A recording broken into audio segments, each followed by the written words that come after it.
Hey guys, it's Tim with the Chasing White Lines YouTube channel. In the video you're about to watch, I'm installing a centrifugal seal from rocker locks that is supposed to mitigate or prevent the oil transfer issue that some of the M8s and late twin cams were having. So in the video, I really didn't do a good job of explaining what I was doing, so here we are. Let's turn to the whiteboard.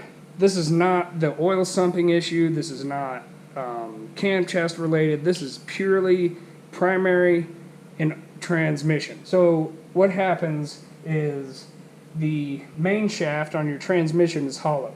It houses the shift rod. And whatever reason on these newer bikes, the transmission oil finds its way into this as a mist, or maybe it creates a siphon, and essentially finds its way all the way through the main shaft and empties itself into the primary. And Harley, early on, specifically on my bike, I probably had like 2,000 or 3,000 miles on it when I discovered this issue. Harley had a warranty fix where they installed a vent tube that would relieve the pressure from the primary, or so they thought, to prevent the oil from transferring down this main shaft and into the primary. You can know that this is happening to you if, number one, you go to check your transmission oil and it's low or not even on the stick, and two, you open up your derby cover and the oil just comes pouring out of your primary, out of the derby cover opening. So at this point, while I'm reviewing the footage, I discovered that I didn't explain the proper way to check your primary oil levels or your transmission. In order to do that, the bike needs to be upright off the jiffy stand to be able to verify both the primary and the transmission oil levels. Back to the video. Which in this case, your oils should never be anywhere near the derby cover. It's always set right at the bottom of the clutch plate, on the pressure plate on the bottom of the clutch. So essentially about right here, and your opening is up here.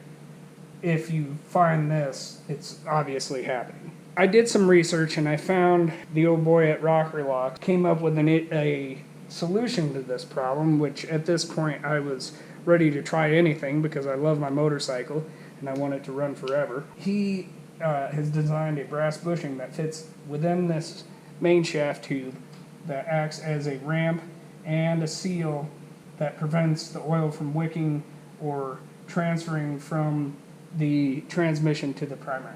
So in this video you'll see me install this, and if you have any other questions or you need more clarification on this, I'd be happy to do that.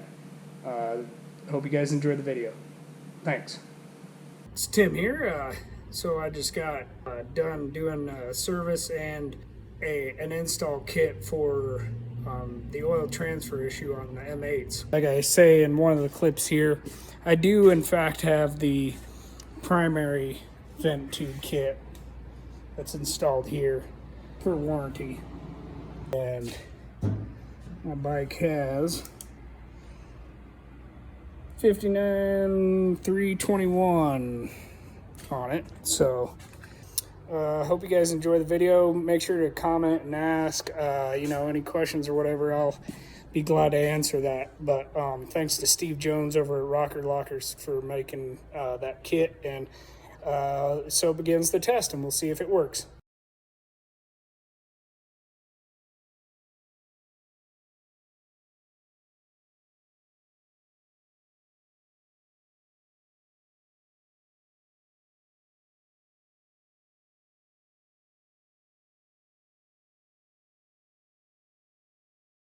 You can see I opened up my own primary, and we're at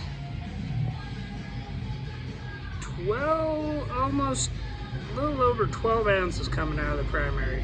And yes, I already have the primary vent fix.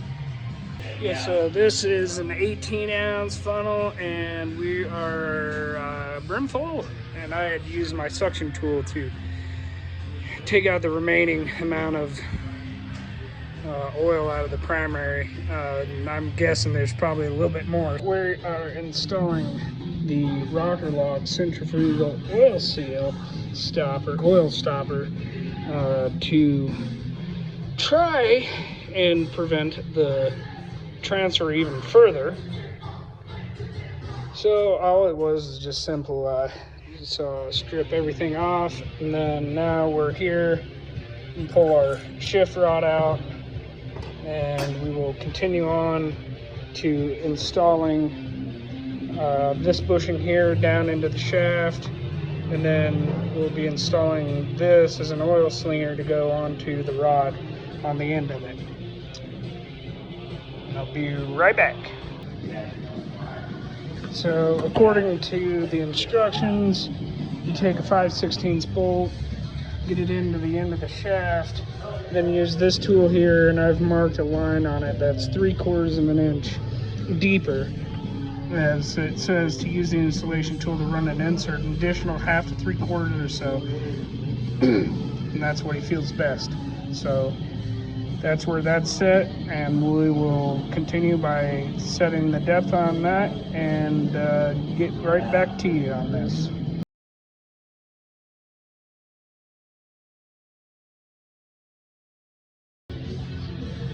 So now that is installed, you slide your rod in.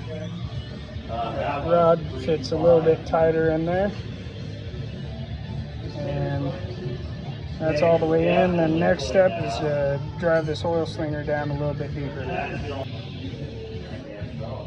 Okay, so we installed the oil slinger here on the push rod. I had marked out right where that touched originally, and I went just a little bit further, kind of to explain to you how I got this on the rod. He sends us a block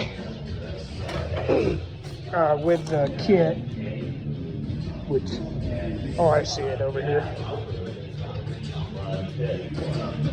Sends this little block here, so I just use the drill press, set this in there, don't turn it on, just set and press down and push that onto the rod, and it actually went on pretty easy. So onward, we'll put this back together. I'll finish up my service, and then who knows, maybe in a month or so we'll know. I'm headed out to Milwaukee, so I think by that time we'll know whether this is helping the transfer issue or not. So first gasket installed, short bolts, long bolts, 120 inch-pounds, and then add your oil in the middle of the service. So yeah, there we go.